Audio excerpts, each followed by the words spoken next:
Burnout, where he learned from. Also, we have a live studio audience for this episode, which is really Right, yes. You go to a Bengali family's house and you just see books. Incredible. I think around 12 and a half. Even getting scammed on a street, and then you're like, okay, let's go back to Kala Bhavan, see the exhibitions there, see. Small birdie told us that you sing. People are dying and bleeding to play fucking double time swing. 1 hour. It just makes sense. People need to be happier. See what they were trying to do and see the letters they were writing. Support is mad. A lot of creatives lose track of is you need to go home.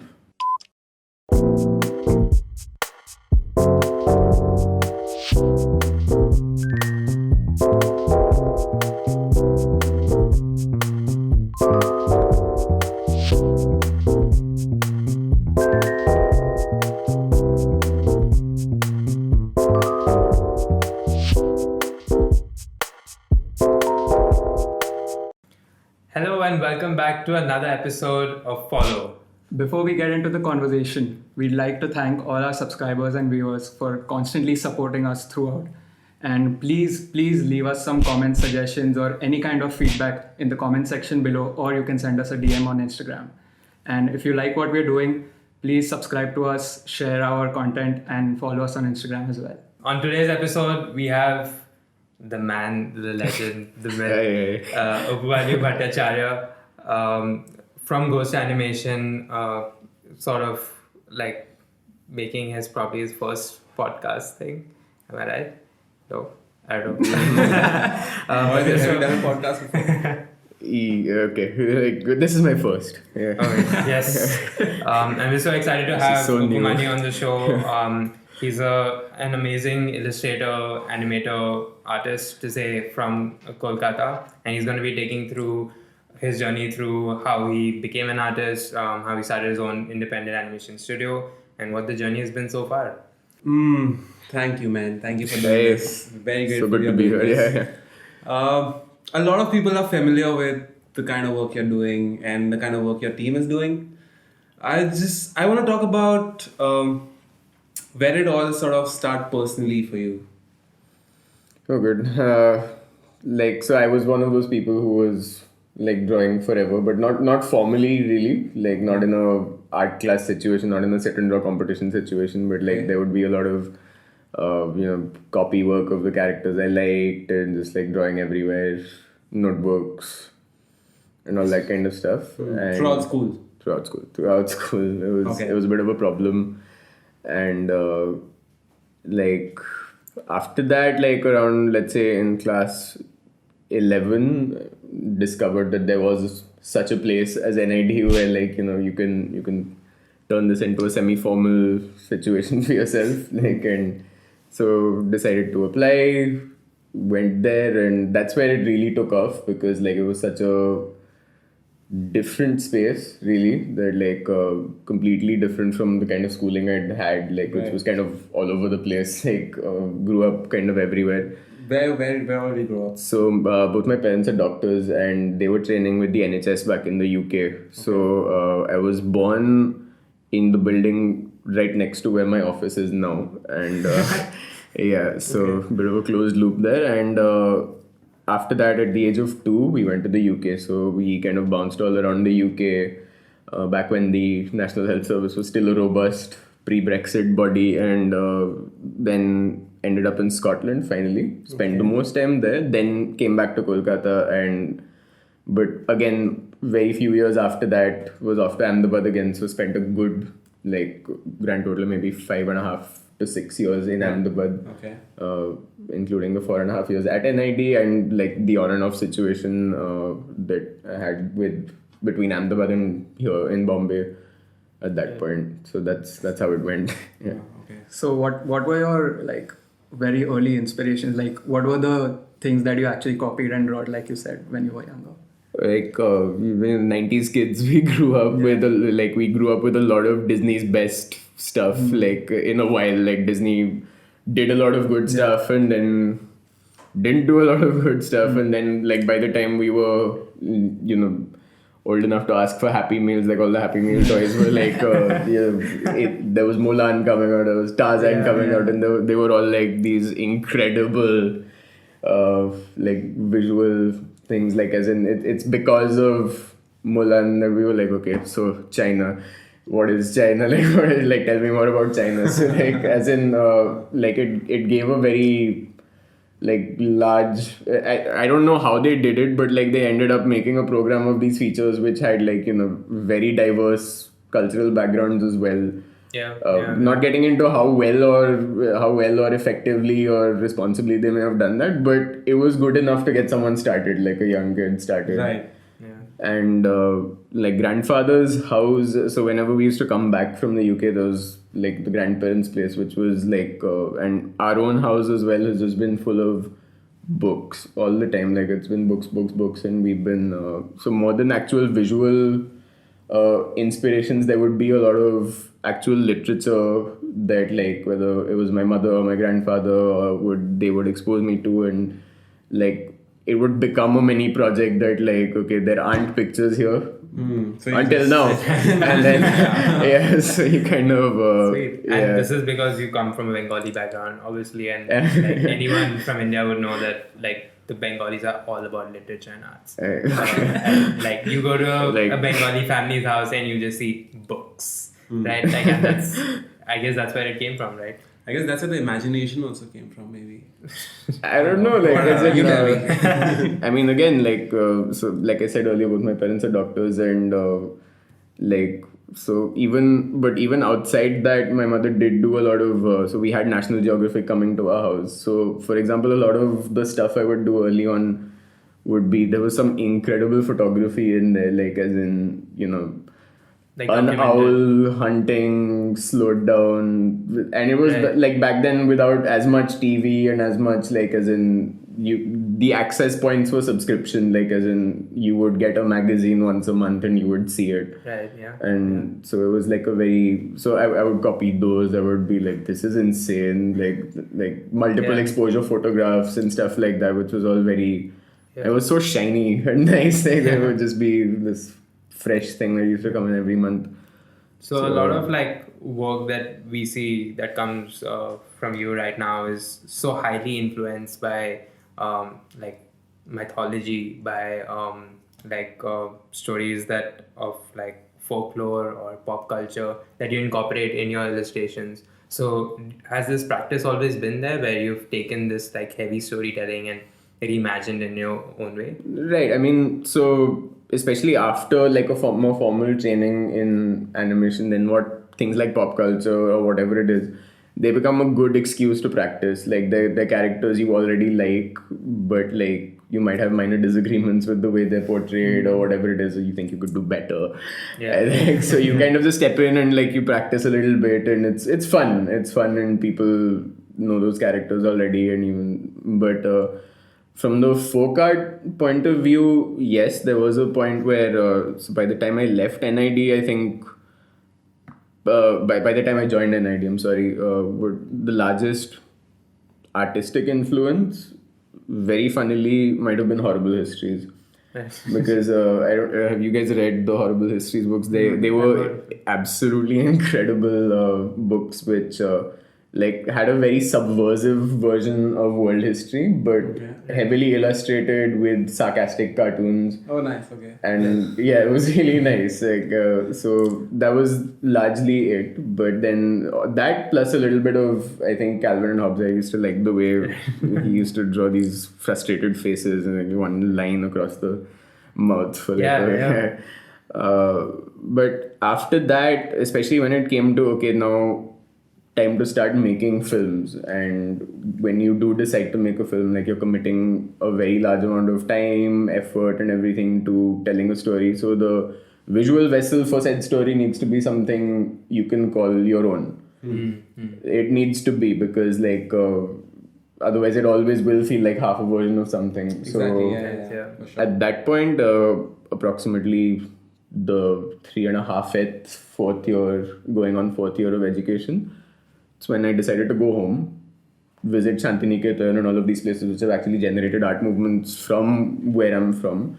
saw a lot of exhibitions in that space, which was like it just so happened to be up and stuff like that. Like there was a very, very good exhibition in Seema Gallery in Kolkata of Ganesh Pine's visualizations of the Mahabharata, which again were extremely subversive, very unexpected and stuff like that. So then once you start looking at the exhibition catalog, you do your reading, you find out where he learned from, then you're like, okay, let's go back to Kala Bhavan, see the exhibitions there, see what they were trying to do, and see the letters they were writing. Right. Because, all of these people were making something in a space and a time. So in Shantiniketan, 1900s onwards, there was a lot of good instruction, and like went to go set up that school in Shantiniketan.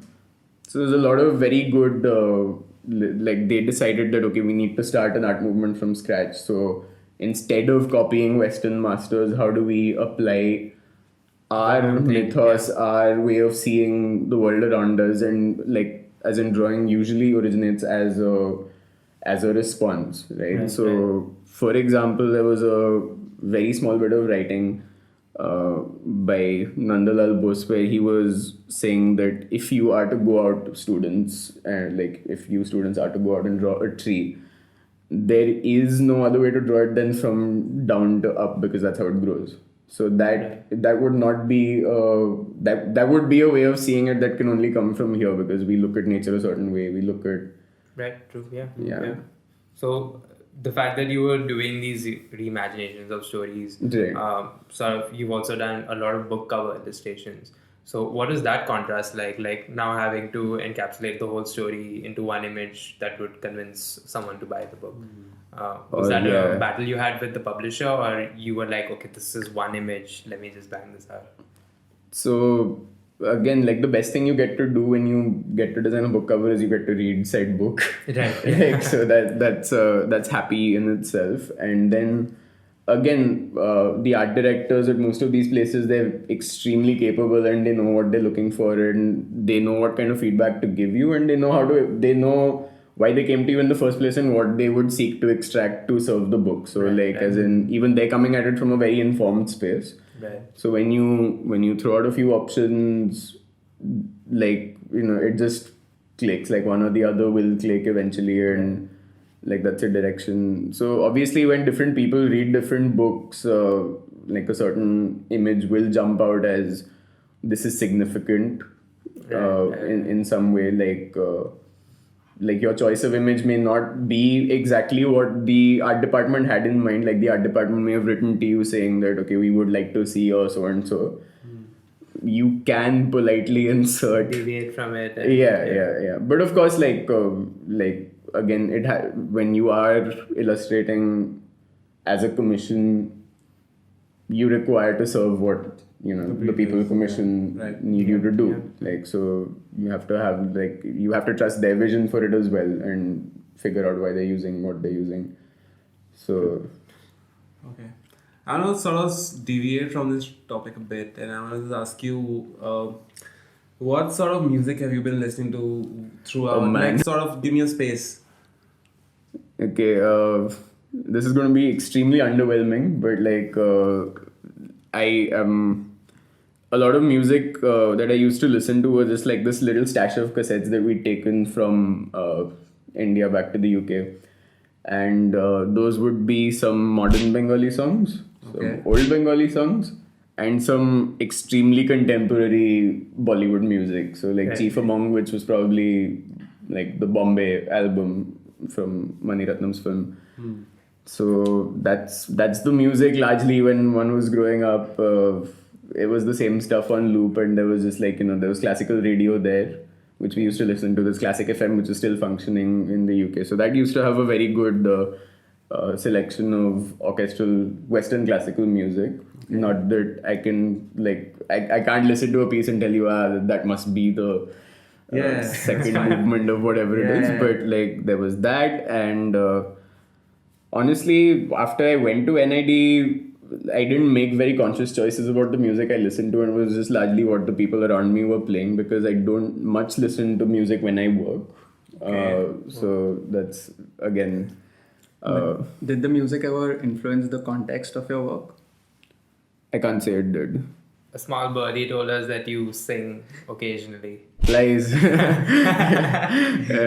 Yeah, that birdie also told us when you were getting into the National Institute of Design, you had a short animation film prepared. So, Yeah. can you tell us a bit about that? 1-all. Yeah. So that happened while I was still in school.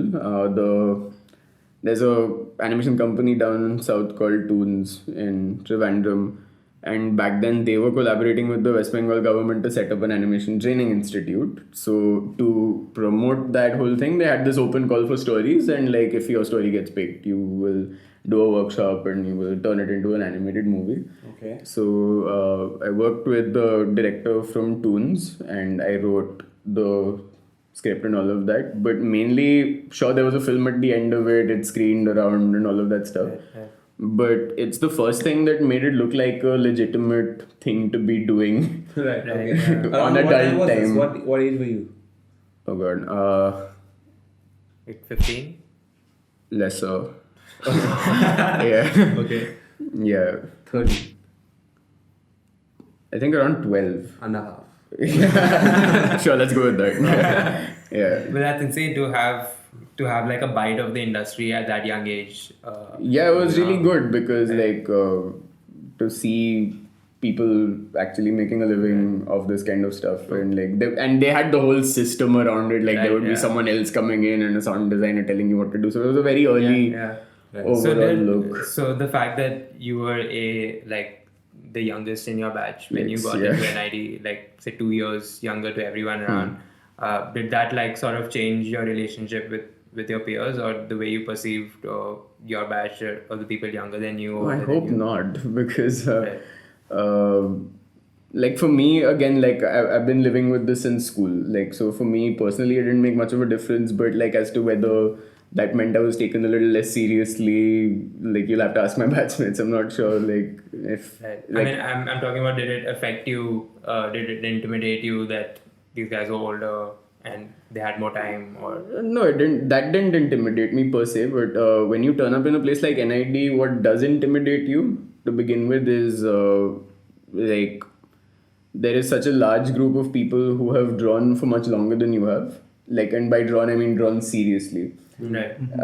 As in they've worked on their skills, they've been building towards this in a much more disciplined way than you have. Right. So that's when you start thinking about lost time, like more than actual age or whatever it is. Like you start asking, should one have started earlier and stuff like that. Right. So like that's one thing, but then again you quickly get over that once you like reorient your priorities during your education. And your family, your parents, they were completely like okay with the fact that you'd go to college at such a young age? Were they Yeah, they were very, very like Happy with in that. every possible way. They've been the coolest, Supportive. like absolutely. So you went on an exchange program during your time at NID. Yeah. What was the experience like while you were sort of doing that?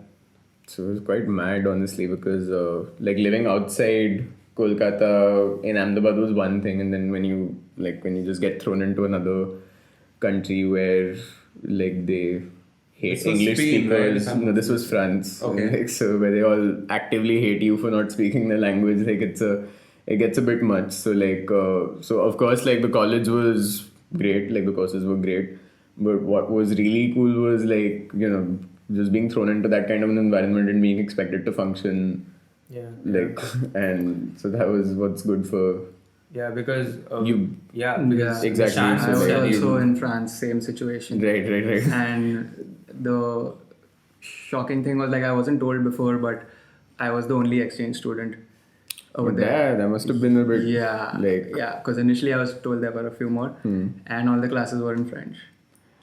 yeah. So Sounds about that, right. Yeah. that I was aware of, and I knew a bit of French. I knew my French a little bit, and Right. as soon as I went there and people started talking, I was like, "Yo, is this the same language?"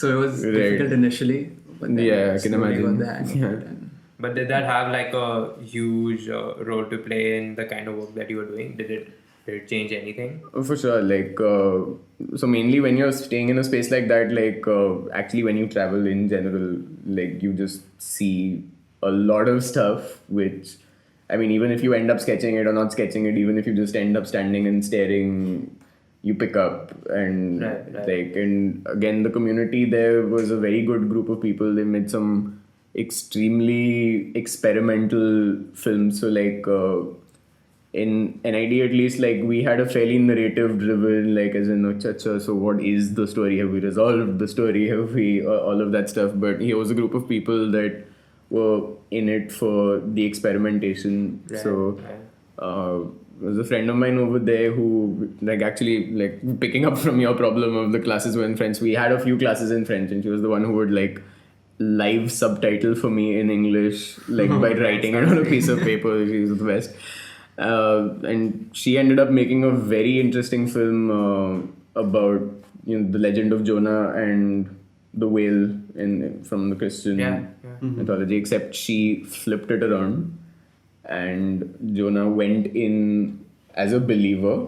So Jonah starts as a believer, but then sees things in the whale's stomach, sees the depths of the ocean, so on and so forth, and comes out a non-believer, believing instead in the miracles of science itself.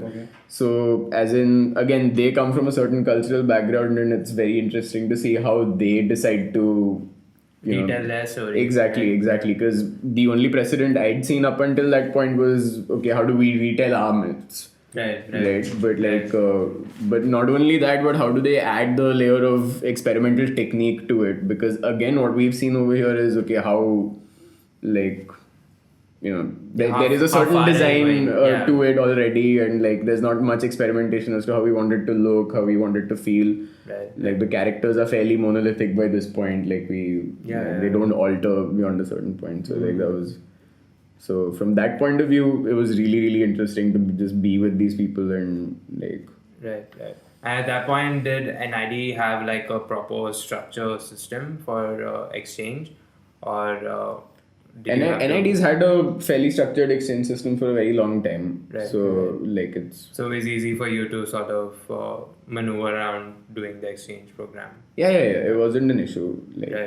And how much would you recommend it to a student who's probably more than an exchange program in general, even if you're a student or just a fresh graduate, if you get the opportunity to just go off somewhere and do some work and spend time working with people who do not speak your language, don't share the same history as you will definitely come, and as long as of course they're kind people in general, you will come back with a lot to put back into your own work.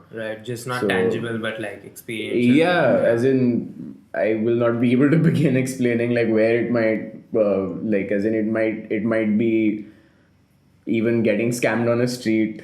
May add up in some I don't know, it builds character or whatever it is. But it definitely feeds, and the walks you take, the food you eat, it all makes for better art eventually. I feel being in a different environment in itself just changes the things. You just see different things around you and you get different for ideas. sure. Obviously their culture is different as well, right? So even when you speak to them, it's very different from how you would have a conversation with your friends out here. Just opens your mind to another level. But even looking much closer to home than having to go on exchange or going abroad, I think especially in school personally, we really lacked a sense of scale for this country. As in, we had the charts of this is what a Malayalam couple looks like. This is what you know which charts I'm talking about. But to actually truly see the scale and complexity of ways of living in the country itself, and that's the main thing I think residential college experience gave me, especially a college which very carefully curates people from every region. They have to, it's almost like they have to check off some kind of a map, but they pull together this amazing microcosm of the country itself. And not only does that put you in touch with hundreds of different stories, they have they say when I was doing this that, so much variety there. But also immediately after you graduate, it's fun because you always have a home wherever you go. Exactly. And we've been all over thanks to our batchmates, juniors, and it's just once you really start seeing India like that instead of a more like, like rectangular entity, like that's when it starts getting interesting for you. Right. And like it's very cool. Right. So apart from the fact that you've also studied at NID, you also like spent a lot of time teaching there. You've done a couple of courses, Right, yeah. illustration courses. So what is that contrast like, where you've now studied there, now you're teaching? Has that like bled into the fact that you have your own studio now, you have people who work under you? Has that helped that? Is there something there? For sure, I think that like these things always follow a bit of a cycle. So you have to absorb things, let them go, and then clear some space so that you can just go back and learn new things again. Right. So I think the best part of going and teaching is, number one, the decision to go and teach itself. Like when they ask you, okay, can you come and take this? So if you feel like you have enough to say, like only then does one decide to go and go ahead and take that. exactly. Yeah. Like otherwise, why would you Yeah.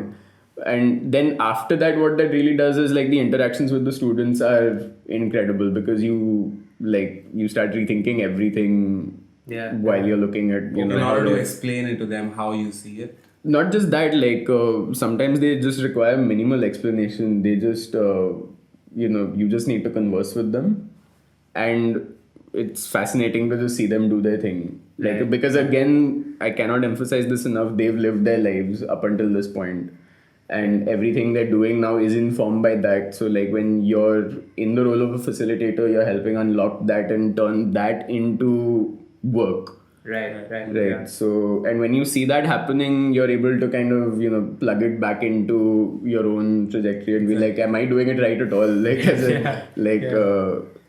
And then after that's done, after it's shared, after it's finished, you're like, okay, am I saying the same things over and over again? Right. So if so, go back and read, go back and travel, go back and and pick up new things, so that cut to 3 years later, you actually have new things to say. Otherwise, you can be saying the same things again and again, and that helps nobody. So it's a very more than obviously the benefits it has for students, for the institute, for the community. It also has I'd highly recommend it to people who have spent a certain amount of time doing what they do, to go back, pass it on to some people, and hear how it sounds to yourself. Right. So what do you think? You've thought for a bit. Do you feel like you've seen some very evident gaps in the way maybe courses are structured, or the way education is going on in the design space? Do you feel like there are any gaps there that you could fill or would want to fill? Or No, I think when a faculty is brought into a course, I think they come into it wanting to do their best, and they decide that okay, these are the things I would like to bring out of a class. These are the things I would like to, and because it is it's almost a very authorial approach to teaching in design, because there isn't a particular thing that you get to go and teach. Every teacher in design is usually a practitioner, and if they are a practitioner, they must have done it in a different way. So they'll have different things to say. And I think while there's a good culture of visiting practitioners, which a lot of the design institutes do have, they bring in a lot of guest lecturers, a lot of visiting faculties to spend 3 weeks, 4 weeks, 2 weeks, whatever it is with the students. I think that's pretty good. And as long as the students keep having that more than your exposure to the industry, so on and so forth, what you actually have is you get to pick and choose that, okay, more of this and less of this. Right. So I think that's pretty good in general, no complaints. What is practicing for you like? How does a regular practice session look like for you? This is something I used to take seriously. Okay. As in, because, okay, maybe this kind of does feed back into the previous question you had, but a lot of the education you receive tends to quantize the fact that you need to have made a certain amount of drawing to be good. You may have needed to make this many studies per day in order to be a good at anatomy. You need to have animated this many seconds to be a good animator. As in, so when you start putting it into quanta like that, you're just making people nervous. So we were led into believing early on that like, yeah, the more you draw, the better you are, Right. and so on. Right.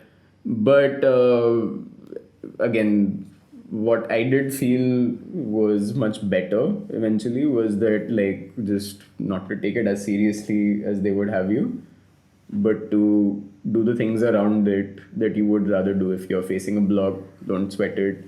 If you're not feeling like taking your sketchbook out, don't take your sketchbook out. You're at a beach, just because you were told that you must sketch wherever you go, you don't have to sketch wherever you go. You can choose to sit, you can choose to eat, you can choose to do a lot of things. And again, all of that, the more relaxed you are, the more well-fed you are, the more you've slept, all of these contribute to better Small work. factors sort of contribute. Yeah. So having realized the value in just like generally being a happier person, like having done the things that I want to do, read the things I want to read, seen the things I want to see, go the places I want to go, spend time with the people you want to spend time with. Right. That makes for a much better frame of mind, better work than isolating yourself and like Sure. going at a punching bag. Yeah. But that said, when you do get sort of some alone time to yourself and you just sort of wanna sketch some things out or draw some particular things, how focused is that practice? Like, how much would you sort of push your limits to just sort of figure something new out? And how much is it muscle memory? Like say I for understand example, we take like Procreate came Yeah, to iPad, yeah. and you had to move from that digital to analog sort of space. So what is that transition like? Did you have to put in the same number of hours you put in while drawing, or it was Not like really. I mean, again, the tools are just like an extension, right? But again, I definitely used to like as in especially when we were told that you're not drawing the correct way, so on and so forth. That's How when do you react to that? Exactly. That's when you feel the need to put in hours, to be like, if I put in enough hours, then I will draw the correct way, hopefully. Oh, what is the correct way? How do you know Exactly. someone No, knows it's the a correct way? myth. It's a myth. Yeah. So like breaking myths on follow? So as in, the more you realize that okay, I may not have the best sense of color, someone else does, that's okay, but I own this particular point of view. When I draw something, that this is my way of reacting to it, so on and so forth. Once you start owning that, once you start getting more comfortable with that, you'll find the need for obsessive practice to go away. And you'll find, for example, if someone just really likes to draw plants, we don't need to force them to go draw animals. Like, we don't need to do it. Like, let them really get involved with plants. Let them find the things in plants they love. There are people in my batch, for example, in textiles, who do such beautiful floral work, and they really go into the depths of it because they love seeing every tiny detail in it. Now, why would I force that person to do something else? Right. Like, so that's it really. And so as far as switching tools and everything goes, for me, honestly, especially the last 4 years has been more about letting go than picking stuff up. So over the last few years, I've developed a major tremble in my hands. So that means I can't draw lines as straight as I used to. Now, may as well own it. Like I don't have to beat my hand back into the same position. It's doing something else now. Just let it. Yeah, there it goes. Yeah. Okay. This is how it's going to be now. So it's sort of come to health issues though. Right. Yeah. Extensiveness has come to health issues. Does that also sort of somewhere down the line lead to like burning out? Of course it does. I'm so far haven't done it myself, but I see way too many people burning out because they feel like, of course we get tired. That's like, but by burnout I'm assuming you mean like full blast. Yeah, burnout. just exhausted Like, emotionally, sort of physically, everything. Just you don't have anything coming out. Yeah, I mean, it's definitely a risk that, like, again, the more emphasis you put on quantity, on specific skills, on so on and so forth, like, that's when you definitely run the risk of... Yeah, running... Exactly. So when, for example, again, back to the education thing, when you go in and tell students that unless you are up until 3 o'clock animating, you're not good enough. Right. that's when you might be doing more damage than when you say ki, if you're sleepy, go sleep. Right, because you've already instilled Exactly, this mindset like, into like the way the students are thinking, and that whole practice is For just sure. Like, really- so I think if there was a little more acceptance of the fact that if you're tired, What's that? pass out. Like, if you're not feeling like drawing, just don't do it for a week. Right. Don't like go read. If you're a reader, read. If you like cooking, cook. Just Right. Be happy first. Right. Yeah. When you're in a happy spot, you will know what work you want to do, and you'll do that work. So like I think that's a message that needs to be put out a little bit more. And very honestly, like our work is low stakes in the sense that we don't have lives depending on our work. But like we do owe it to the people who will receive our work to have sent them work from a good place. Right. Yeah. So Which from like a general, sorry to cut you, Nishan, from like a general perspective from the Indian mentality is that the more hours you put in, the more better output. I don't think that's that an comes Indian in. mentality, man. It's just like Yeah. a general thing. It's just like whatever you're doing. I don't know why there's this thing, but there's this thing that the more you do it, the better you get, which is sort of a given. But there's this sort of hectic emphasis on the more sort of intense. Like for example, right? Like you've seen Whiplash. yeah, exactly. It doesn't have to be like that. Like that movie sort of portrays a lot of things in sort of the wrong way to sort of give a weird image, to sort of make sense to people who are not even into it.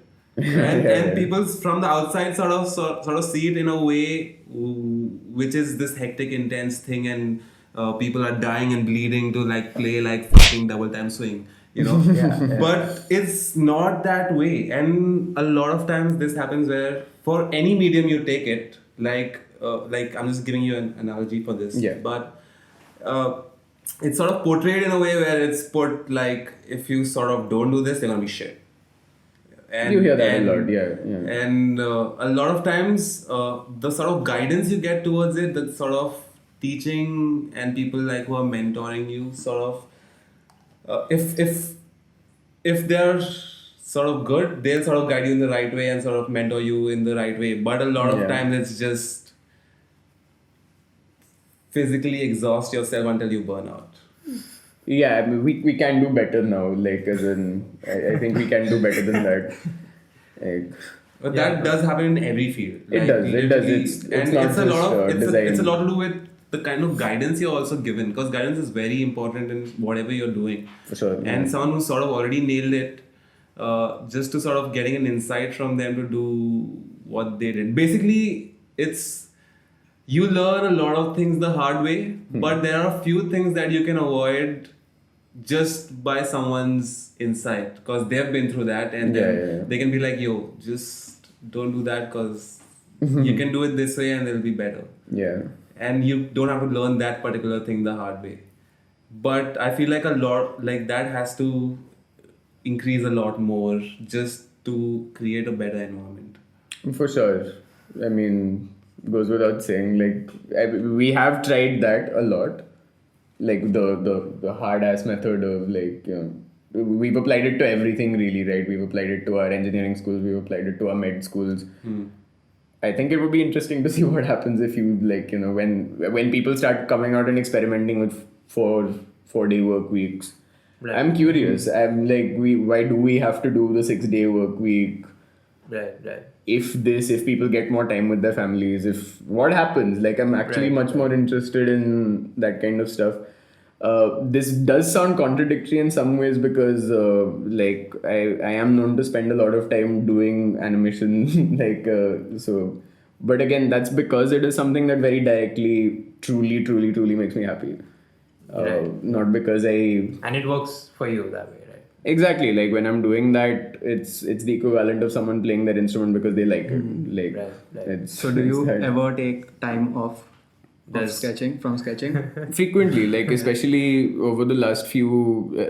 Obviously the last 6 months would be a bad example because we were all trying to finish our film. So like if you're you're on a deadline and if you're not, but honestly, I do try, especially that sketchbook compulsion I was talking about earlier, that like, as in, unless you whip your sketchbook out, you're being an irresponsible animator. So try to move away from that a lot, just try to be in the moment. And a lot of times, at least I've noticed that it helps as well, because like when you're constantly doing something, like you just get into this automatic mode where you're just constantly doing stuff. Right. But when you actually take a step back and look at it and get back to it after a while, there are so many other things you see. For sure. And even when maintaining a sketching habit, instead of, I mean, you can either continue doing what you do and therefore feel like I am extremely productive, or like every time you decide to draw something, you use it as a very specific question to which you use your drawing as an answer. Like, as in, I would like to figure out how this building was made. So you go ahead and draw that building. I would like to figure out, how light works over here. Like, so once you actually use drawing more than as a means to an end of becoming a more skilled professional, but once you use drawing as a means to the end of engaging with the physical world around you and asking your questions and finding answers, that's when it gets fun. That's when it like stops being that, a task. Right? Exactly. And when you have natural curiosities, when you do want to figure things out, you want to figure out how waves work, you want to figure out the folds in the mountains, that's when you take your sketchbook out. Because you're throwing a question out there and you're putting it back down in your sketchbook as an answer. That's the best way of doing it, according to me. Even the 4-day work week thing. Japan actually tried it out recently. Of all the places, Japan tried it out, and they actually, I think it was Google, I'm not sure. Okay. Their headquarters over there, and like by the end of it, they actually were more productive, and I think they're of course, sticking to like, that. Happier employees. It just makes sense. People need to be happier. And we've just made a very gloomy sort of work environment. As in, and popularized it, and that's sort of just popularized it and rewarded it. Like as in, the more gloomy you are, clearly the better you're doing. Like in terms of the more exhausted you are, the more accomplished you are. Like the less sleep you have, the more you're working. Like we made these weird parallels which we don't have to keep sticking to. So our previous guest from the first episode, Nikunj Patel, had mentioned in a previous conversation that you and Nikunj had MC'd at Chitrakatha back in the day. And you all sort of had seen that there were a bunch of panelists from the animation space as well, who were from outside. And you all realized that there wasn't anyone from India who was there. Was that like the starting point of you thinking to yourself that, hey, maybe I should start my own studio? And is that the birthplace of Ghost Animation? Well, I mean, back then, like the conversations Nikunj and I were having, though very early, like was largely on the lines of like, well, they seem to be doing okay. So like that was mainly they're having fun, they're healthy and happy, and like they're getting to make the stuff. And in particular, one panelist was talking about the fact that like, I don't know, they did some crazy nonsense for one video that they were shooting late at night in the middle of some cave or whatever, half submerged in water. But he ended that sentence with, but we do that for animation, like as in, which was sweet. Like and then after that, when I traveled to the Annecy Festival, again, just a very large community of storytellers just telling their stories, where they're from, about what they're all about. And it was really we wanted to be able to do that in some form or another. So like clear career precedents might be a little rare to come by, like especially like if you study animation over here. But again, misinformed notion, because once we started looking closer, that's when we found that like definitely there were people all around doing very good work. So we had a lot of examples. We also had a lot of case studies around us. So it was natural that like eventually, yes, working together would be a good thing. Starting small without over investing in the beginning would be a good thing, so that you can build a very natural kind of momentum. So yeah, like that was a very good, that Chitrakatha was a good one. Right. And then that sort of like gave the birth of what ghost animation is, and how has it been so far now? About like 2-3 years into this, how are you feeling about the position where ghost animation stands? I'm extremely happy with it. Like, it's just a place which I just love to go to every morning. Like, it's ek number, so it's a very nice space, which we've all put a lot of our own touches into and so on. But it's also like, I'm curious, like when I get there, like what have the other guys been up to? Right. Like what experiments have they been like pulling? What's the new idea? So like all 5 of them are like artists I have looked up to for the longest time. Like their styles, their methods, and again their life stories and everything have always been something that was nice. So like when it all did come together eventually, like obviously when you decide to ask someone to work with you for the first time, it's because you have a respect for them and you're like, I would like for this to happen. Right. And then when you ask the second person the same thing, and the second person and the third person ask each other, and then the fourth person and the fifth person ask each other to ask you, that's when it starts like, you know, really coming together. And it's been great so far. Like I'm pretty happy with it. So what does the future hold for Upamanyu Bhattacharya in terms of like personally also and like in terms of ghost animation as well? It's so well, in terms of ghost animation, we just want to be able to keep doing what we've been doing so far, but do it better. Obviously take some time off in between. There's a bit of a trap in continuously just doing without stopping to learn a little bit. So like whether that's on a smaller scale by, you know, just like making sure we do a few rounds of study in the studio, whether that's on a larger scale of actually like taking up a subject and going and reading in depth about it and all that stuff. I hope we do that in a more systematic fashion, so that like everything you make has to be better and of more value than the previous one. Right. So now that the first lot of films are done, like we need to be going into territory that we haven't gone into before. Right. To find things that we really want to say that we haven't said yet, and go ahead and do all of that. Right. So whether that takes the form of short films or a feature or a comic book or what, or a game for that matter, doesn't matter as long as like, you know, we find new and exciting ways to channel our... And you're open to moving into these different directions. channels. Absolutely, because you know, every medium is good for its own thing. Right. And sometimes like if primarily once you strip it all away, once you strip away the drawings and the timing and the Photoshop and the everything, what you're really left with is the fact that we are professionals who professionally get interested in things. Right.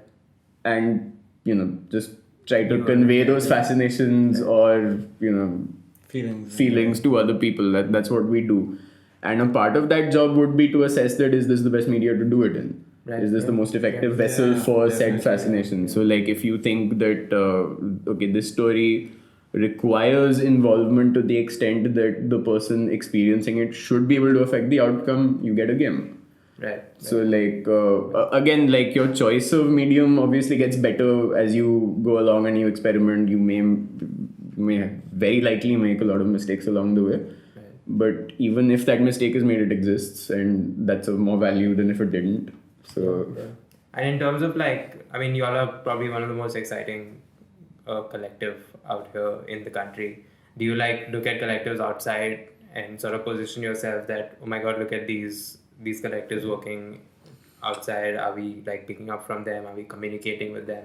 Yeah, for globally? for sure. Like especially like having worked on a few projects, like not necessarily with collectives, but with directors who have good working relationships with other creatives and so on. You really see that like whether it's their method of articulation, whether it's their, you know, their work dynamic or whatever it is, there's so much to pick up on. Right. And obviously whenever you see it happening, you want to kind of get in on it and be like, okay, tell me how I help. So it's like it's always really good to see them work. And nowadays, like when you have your Instagrams and your everything, and you can see in real time what they're working on, what they're trying to do. Like this very morning, in fact, we had a very good session down at Churchgate with a couple of Iranian animators. Now, in Iran, they have dealt with whether it's extreme Persian mythology, say, they have taken their fascination of football and run with that and made tiny GIFs, experimental animation GIFs out of those.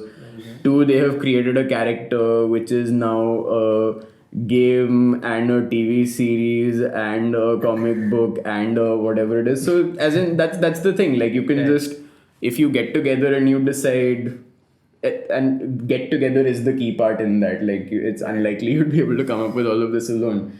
And you decide that, okay, no, this deserves more. This deserves a comic book. That's when the fun stuff happens. And if you can keep people together for long enough for all of that to kind of, pressure cook, then... So throughout this journey, are there some people skills that you've learned apart from obviously the project keeping them together and just the ideas keeping them together? What sort of people skills have you sort of put together to sort of, apart from the work, how does everybody blend in?